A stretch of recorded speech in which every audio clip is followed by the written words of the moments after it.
Hey guys, welcome to another episode of Foresight TV. I've got my good friend Sean Kelly on today. We are going to have such a great time. Great conversation. Sean, I'm glad you're here. But before we get started, a couple of things. I want to say thank you for watching Foresight TV today. I know that Foresight TV is not the place for everyone.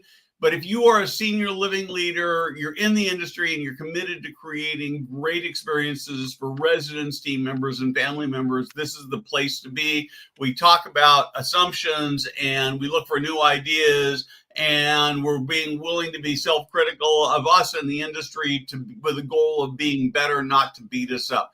So if I'd love to hear from you if there are things that you're doing. Maybe you should be a guest on Foresight TV or Tech Tuesday. We'd love to hear about it.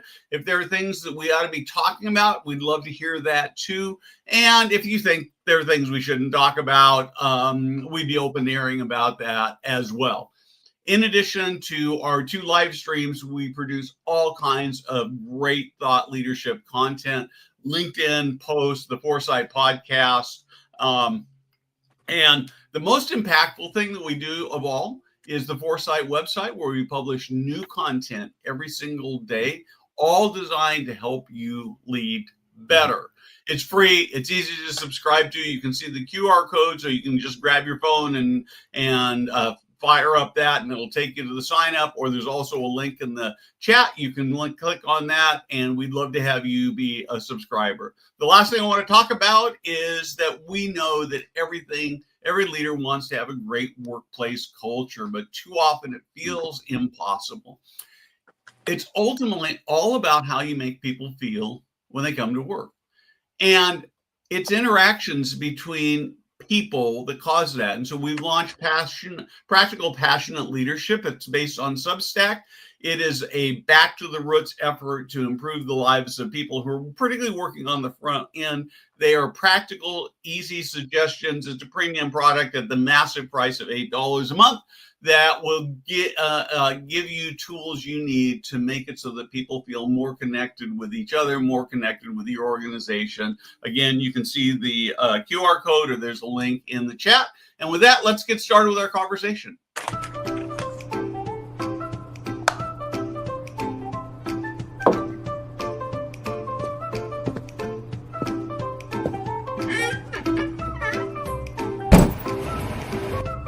Hey guys, Steve Moran here.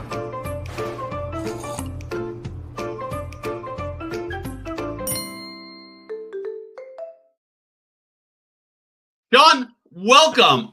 You are pretty well known in the industry, but let's actually start with just a brief introduction of who you are, who FrontPorch is. And then I'm going to sort of, as you do this introduction, I want to start with this first question. How did you get into this business? Oh, man. Well, hi. Good morning, good afternoon. And Steve, this is Sean. And how did I get into this business?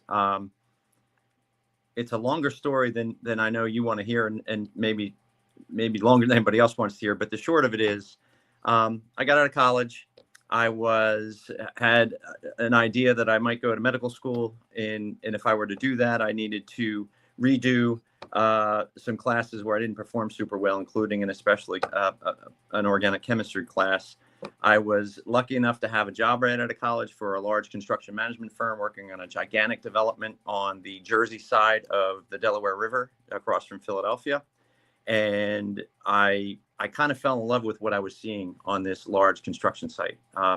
People from all walks of life building something that was born of a larger vision. At that time, GE Aerospace replacing Campbell Soup headquarters and plant. And I wasn't doing any better the second time around with organic chemistry. And I asked a lot of questions about who certain people were that would come on and off of the site that was massive with hundreds of people on it every day. And I learned that they were real estate developers. And they were the folks that brought the money and the designers and the end users and the customers, if you would, together to take some ideas and envision a thing, get that thing sold, financed, built, and occupied. And that felt like something I could really get close to and excited by. And as I did, I was lucky enough to go on to work with a couple of companies that were experiencing a little bit of trauma in the middle 90s, as commercial real estate in particular wasn't doing super well, but assisted living was coming along. And as assisted living was coming along, I kept peppering the folks that I worked for with these ideas that we might get involved in these assisted living projects. We didn't really understand what that was and how it would relate to development and construction and all that jazz. And I was asked to write essentially a white paper. Why does this make sense? What could this business be like? And I was sent to conferences, symposiums. I did a lot of my own research in order to come up with what was up. And at a conference in Atlantic City, New Jersey, the convening of what was then the JANFA, the New Jersey Association of Not-for-Profit Homes for the Aged, probably now Leading Age New Jersey. I met a couple of gentlemen, Avery Rockefeller and Doug Powell. They were crazy enough to invite me to visit their offices up in Connecticut, and then crazy enough to invite me to come into their firm, Retirement Living Services. My wife and I came up to visit. We were a hard maybe, moving from Philadelphia to Connecticut, where we were both from. But I went on a field trip. I went on a field trip on a Tuesday with Avery and some other folks some of whom became my colleagues. And we visited a community called Riverwoods in Exeter, New Hampshire. And Riverwoods, an amazing place, as that I know people know, even more amazing every day. But it was the first community of this sort that my firm, Retirement Living Services, had been involved with soup to nuts. From idea to concept, bringing a board together, et cetera, et cetera. And I walked into Riverwoods on this Tuesday afternoon around happy hour, and the doors opened. And in the old days, we would, common space was more Gothic, cathedral-like, giant soaring ceilings. We didn't pay as much attention to sound transmission and breakaway spaces and so forth, although this firm was getting there. But this open space that I walked into was loud in a good way. It was if I could say, a cacophony of just goodness. People were excited to see who was coming in. They were getting ready for dinner. They were hanging out. They wanted to know different things about what I was up to, and sure wanted me to know what they were up to, where they came from. And honestly, Steve, I've said this several times, it was the opposite of what I expected, the opposite. And in a minute, literally, and this happens to a lot of us that are in this space, I connected what I was experiencing to what I hoped for, at that time, my grandmother, my Nana, very, very specifically. I wished that I had known, that she had known that something like this even existed. And it was from that moment forward that I got really, really excited to be engaged at the time, development and finance and marketing and management consulting and all that other jazz. And then ultimately was lucky enough to be thirsty to go over to a provider, which then I went to Kendall, and then I was lucky enough to have been brought into an opportunity at FrontPorch. So that's how it happened. There's a deeper story as to why my Nana and all that other jazz. It's kind of cool, but for another day, maybe. So was there a moment where you sort of went from this is cool, this is a great business, to, oh man, this is my life's calling, my mission, my way to make a mark in the world, to change the world? Yeah, for sure. Now let me stick with this for a second, because my grandmother was an incredibly social person and had a household that had folks in and out all the time from all over the place. And and her husband was a doctor. So I grew up with patients of my grandfather's who lived in my grandparents' house. Wow. My brother and I, spent most of our adolescence, 4 days or more out of 7 every week in that house. And we just got very, very comfortable with that kind of energy and all different kinds of people, older people in particular. And there's another whole story there. So I had this, when I went to Riverwoods, I had this energy that I kind of connected with, reminded me of, the Tuesday or Wednesday nights when my grandmother would have her friends come over to get their hair done and drink highballs, literally. And that was the imagery that I was connecting with in that moment. So I did the real estate development and all that other jazz. And then I left Retirement Living Services in 2008 to go over to Kendall, an amazing organization born of Quaker values. And my colleague and, Avery Rockefeller, who really was kind enough to bring me into this, Steve, he said to me, Sean, you don't realize yet how good a fit you are for Kendall. And I didn't really understand what he meant. I just knew I wanted to get closer to operations, Steve. But it was really when I got to Kendall, I'm so blessed to have been taught sort of the manner in which, Quaker values show up in what we aspire to provide for in environments where we are among people that are older, and frankly, among people that are working with people that are older. The care about every single person, the curiosity as to not only what's going on right now, but what might be. The whole idea of, ongoing revelation, continuous revelation really landed on me. It's like, and then be honest about it. Getting older, any one of us getting along in life, it can be hard, and not everything goes right or the way that you hope. But holy Hannah, when you're willing and able to take a minute and think on not just what's going wrong, but what also might be going right or could be, based on connectivity or things that you might learn, or falling in love all over again or for the first time, that sort of possibility in any one of our lives, really landed on me after my first couple of years at Kendall, and it was really from there that I think my passion, probably increased to the level that it's sort of gotten to now. So, oh, you're muted, Steve. There we go. My dogs were making funny noises, and so normally I don't mute because I always forget to turn it back on. But anyway, so you made this big transition from Kindle to FrontPorch. Yep. And in some sense, my sense is sort of a big cultural shift, right? Yep. Both not for profit, but from East Coast to West Coast. I think there are some differences.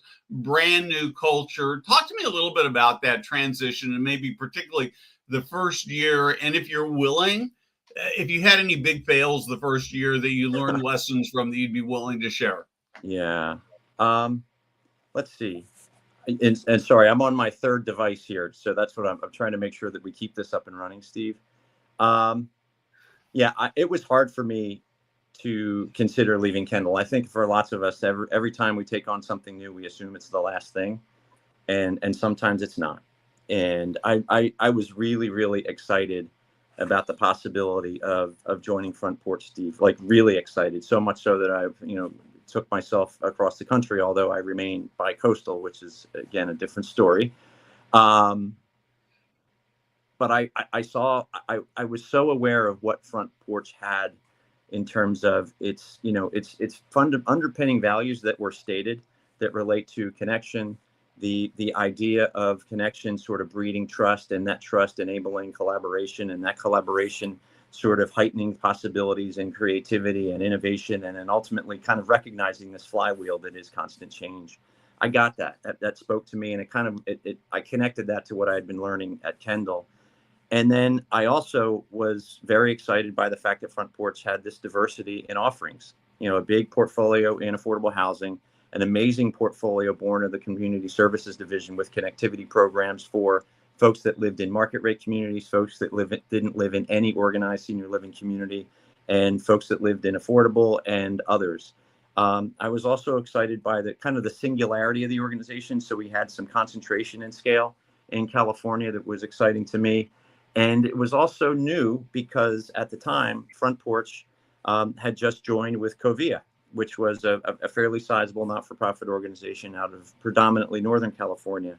So I knew for sure that a part of the charge was to kind of not understand what this culture was that, FrontPorch had, but what wanted to happen, what wanted to emerge from, this partnership, if you would, between FrontPorch and Covia. And there had been some work on that. And, I have colleagues now that were really on the front lines of trying to bring this together, but in part because it's hard and takes a ton of planning and work, and in part because of, COVID and the disabilities from getting together in ways that can help bring culture forward. We were really, I think we had the benefit of and the hard parts of starting fresh when I got there. And to say I'm starting fresh or we're starting fresh is one thing, but to actually have folks really believe it and buy into that possibility was another. So we had a lot of work where we wanted to understand what was important to everybody that was a part of this larger organization. So we instigated kind of a larger, of course, I'm running around trying to meet as many people as I can and doing the best listening that I can, but also telling folks what I thought. And what I really discovered was, as different maybe as the Covia and FrontPorch cultures may have seemed, as different as Northern and Southern California might be, as different as any single person might be, there was a lot in common that we all had. We all had an aspiration to help create places where people could come and thrive. We had aspirations for all of our colleagues that are doing this work right now, not only to be satisfied and discover and enacted, based on their own purpose, but we also had a desire to see all of us, continuously discover what our new purpose might be and the means by which we might get there. So it was, probably about not quite a year in, where I think we'd all done enough listening. I was incredibly grateful. I am incredibly grateful for the grace that my colleagues gave me, that the residents gave me, that the board at FrontPorch gave me, to sort of take a minute to kind of ask, what do we really have here? Not me, not a board, but what do we really have here?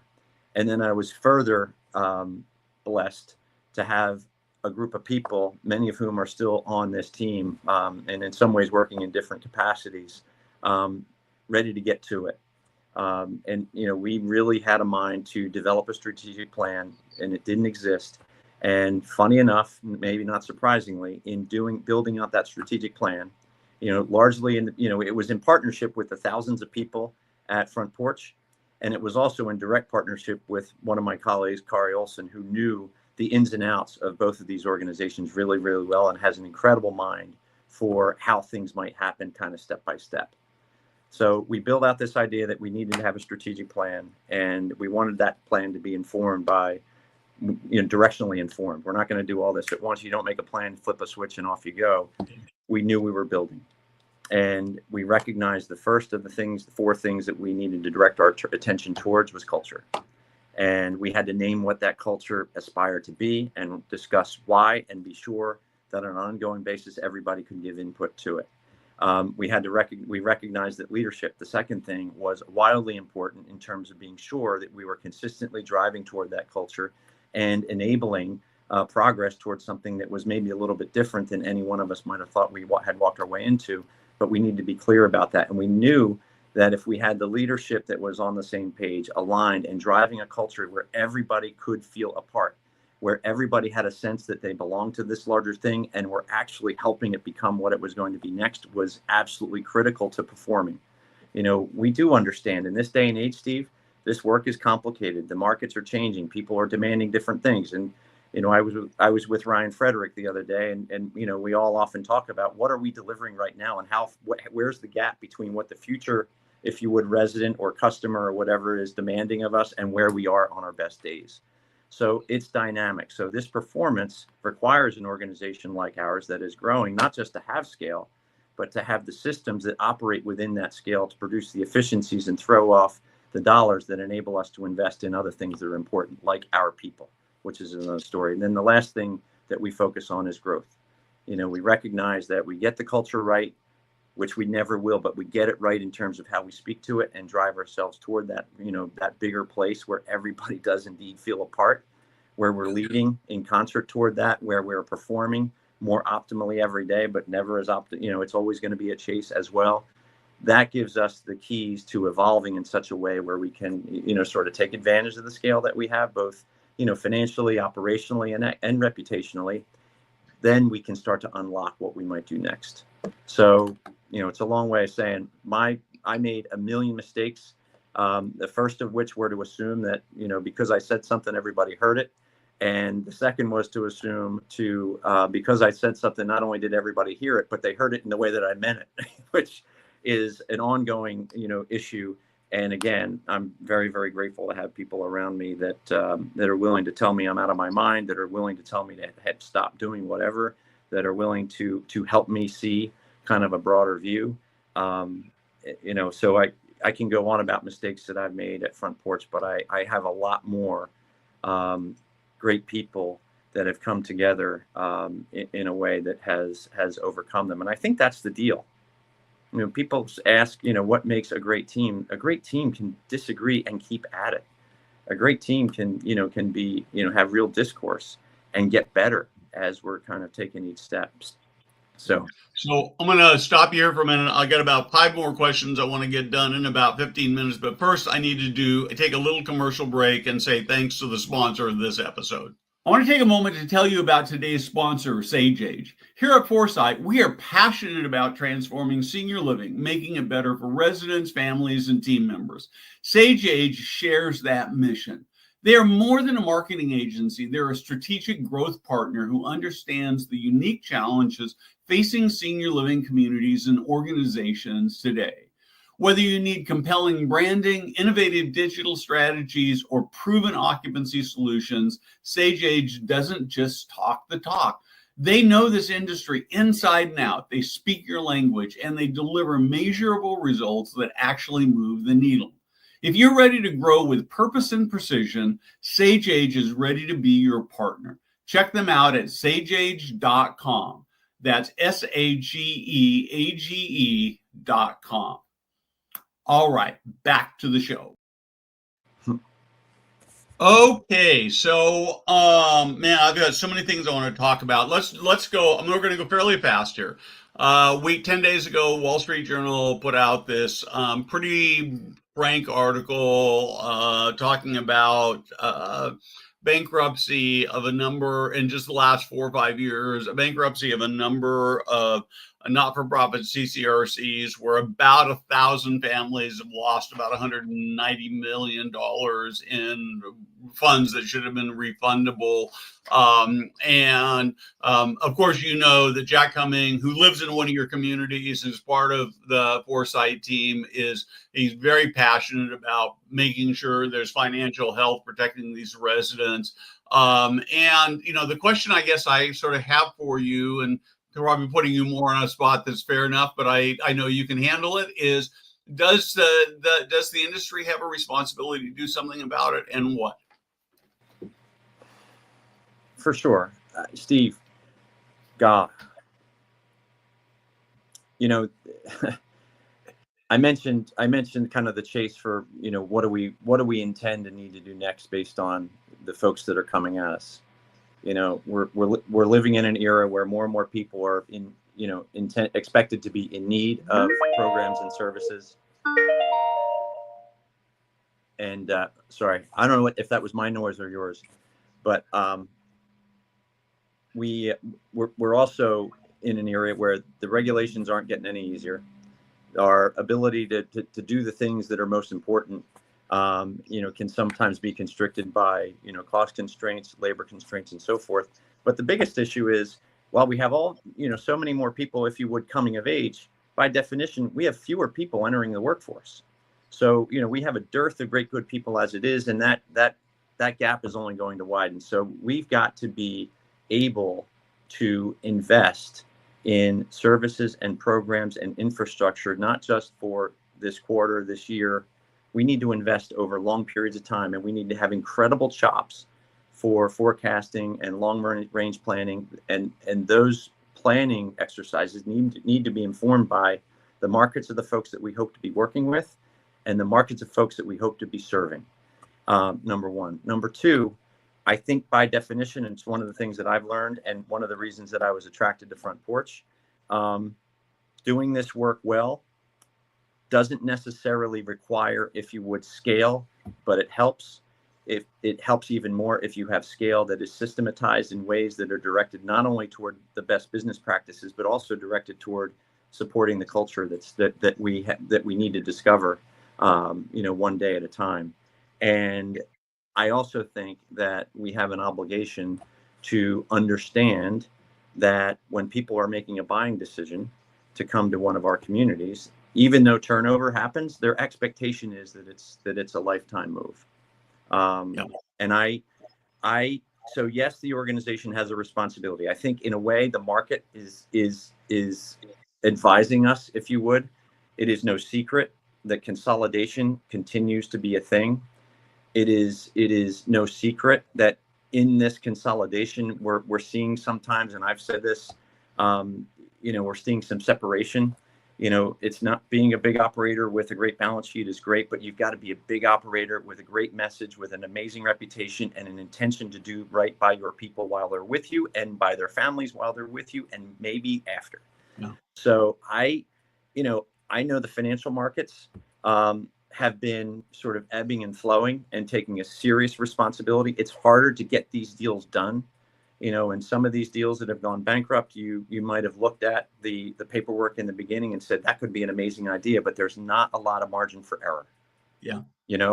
And that doesn't mean those deals shouldn't get done, but there has to be, and I think there is, Steve, and I mean, we can go on about this. I don't look at these bankruptcies or these hard situations as emerging from bad faith. We have a lot of great people that are trying to fill the void to provide services and programs for people to be able to thrive in their lives.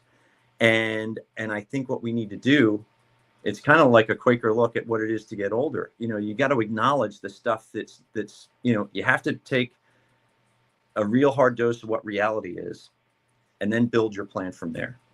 Yeah. So I was talking to a financial leader. I'm not sure I have permission to use his name, so I won't. One of the points he made in these failures that I think is really important is that they're all single site or two site organizations where they just don't have the financial reserves to be able to withstand something like this. And I do want to mention, I do just want to acknowledge that you guys have a very strong balance sheet, and that there's no real risk for your residents, and so this becomes it's just but the problem, of course, is that it makes the whole the whole industry look bad, and older people and their families wary of this amazing thing that we can do. I want to touch base on two things that I know you have great passion for.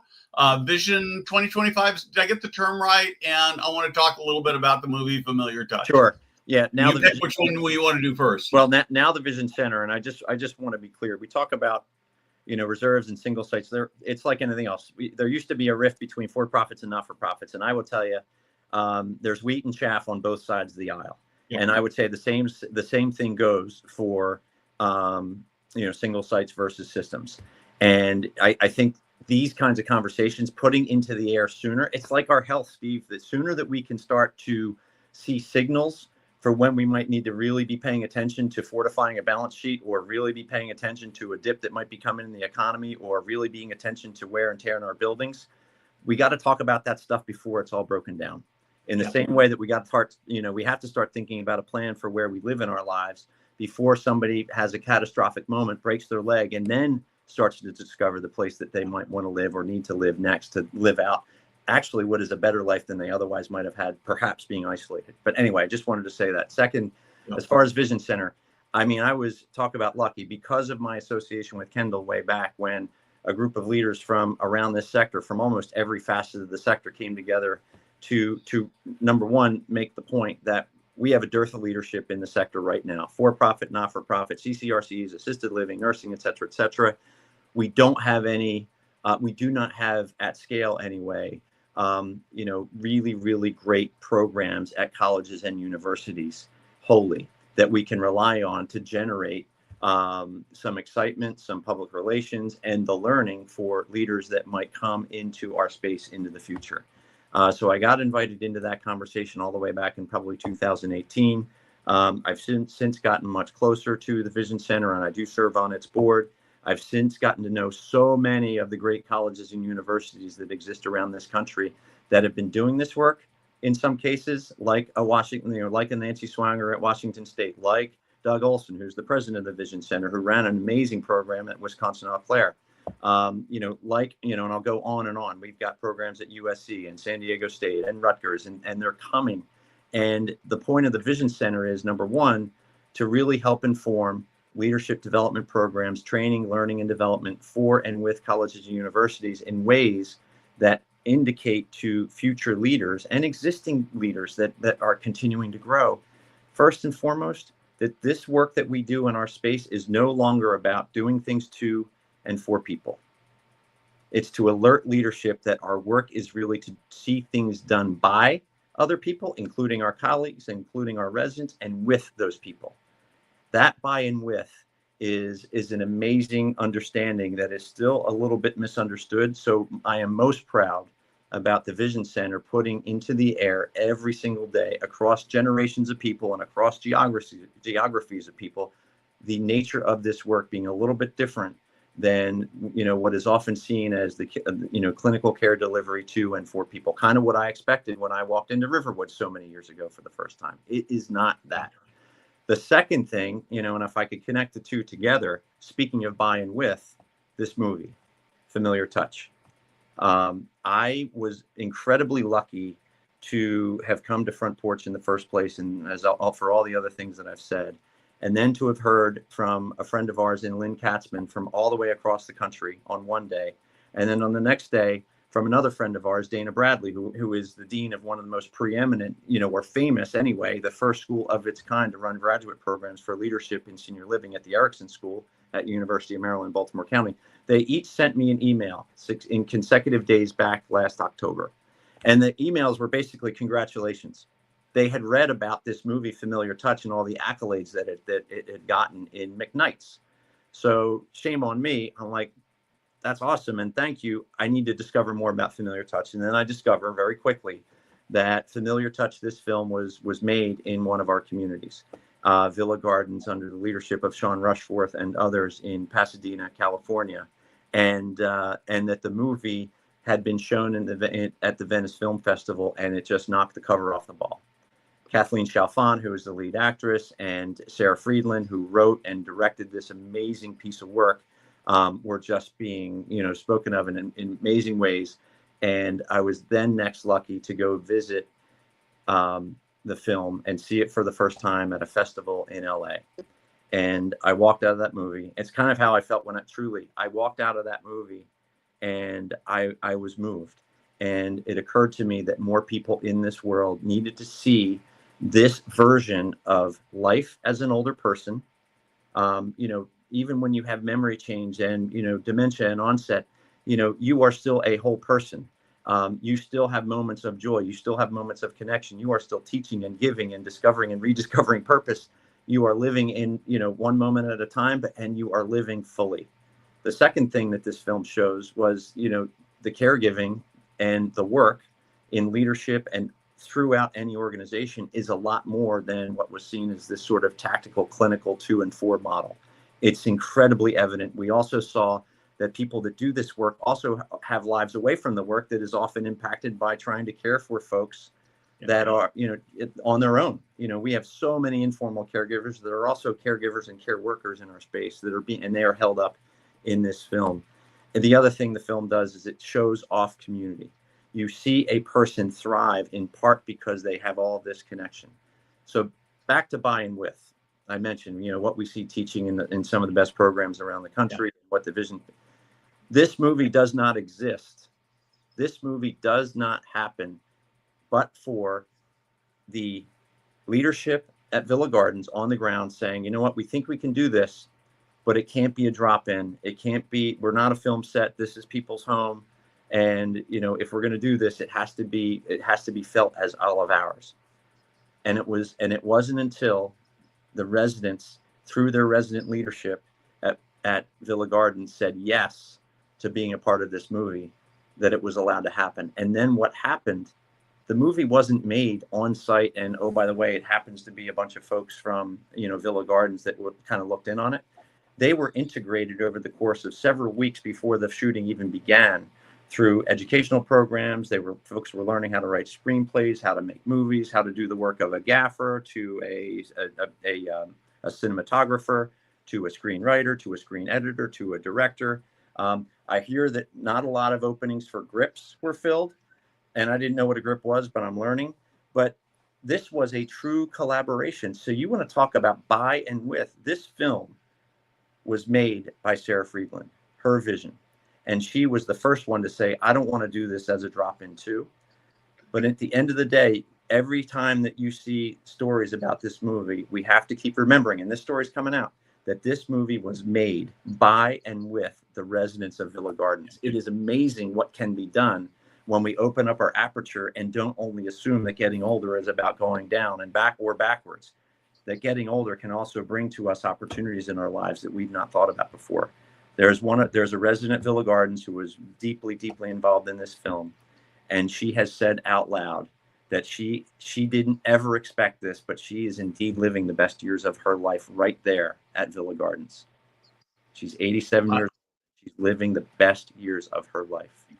So I love this so much. I think that I'm very friendly with Ken Dykewald, who Age Way, powerful speaker. He did a talk at a conference I was at a few weeks ago, and in the Bay Area that I'll be writing about. But one of the thing about his talk that really that really hit home for me is that we're better at sort of thinking about how we create purpose for residents than we used to be. But mostly when we look at purpose in senior living today, it's pretty self-directed as opposed to other-directed. And he tells this wonderful story about doing a keynote following Harrison Ford. And Harrison Ford, as he closed out, he said, imagine what it would be like if he was talking about the environment and global warming. He said, what it would be like if we had 100,000 young people who were out planting trees to help mitigate it and carbon dioxide. And Ken went up to him afterwards and said, you talk about that, but there are hundreds of thousands, there are millions of older people who are looking for purpose. How about imagining that there's a million older people who are out planting trees to do the same thing? And I just think that we still have so much more opportunity in terms of purpose where our residents are actually changing the world. I sort of came up with this idea. I'm going to let you steal it if you'd like. What if senior living were the purpose factory for older people? Well, let's go. So a couple things. We not only do we have a strategic plan that talks about culture, we actually created an entire division at FrontPorch, culture and community. We're lucky enough to have attracted a colleague of mine in Anna Hall, who herself has developed a purpose equation. And frankly, I don't know that we are describing ourselves yet as an aspirational purpose factory for everybody that walks through the door, but we're getting damn close. And I have to tell you that the things that we are doing are really intended toward, I'll call it the sensibility, Steve, that you described. And I'm going to tell you that this is a great opportunity. It's incredibly innovative. I think we're putting our money where our mouth is when it comes to investing in the people that do the work and the people that we hope to be associated with and serve, if you would, over time. And it is amazing to see people's eyes light up, not just over the idea that, they may find new means to discover their purpose, and then help us understand how we can help, foster environments where that can be kind of continuously pursued and activated toward. What we're seeing are people whose eyes are lighting up because we're engaging them in a conversation about what we're hoping for. And it's not, and what we hope for is to learn enough from the people about how they see themselves now and how they might see themselves later. That's the impact. The impact starts with a question. And that question comes from a place of respecting another human being, no matter where the heck they're coming from, in a way that asks, hey, we're trying to get along with this thing. We want to create the new era at FrontPorch, and we want to inform, frankly, what we might also do as a sector to serve more people and see more people live out their lives, find their own purpose, and live out their own lives in a self-determined way that is awesome. Tell us what's important to you. What do you think about that? That's the magic right there. Meeting that person is the most important thing that is done. And again, we're getting it great a lot. Good. We kick butt on our best days. We have to have more best days. And my best day starts when somebody says, hey, Sean, how are you? And I know that they want to know. And I owe it.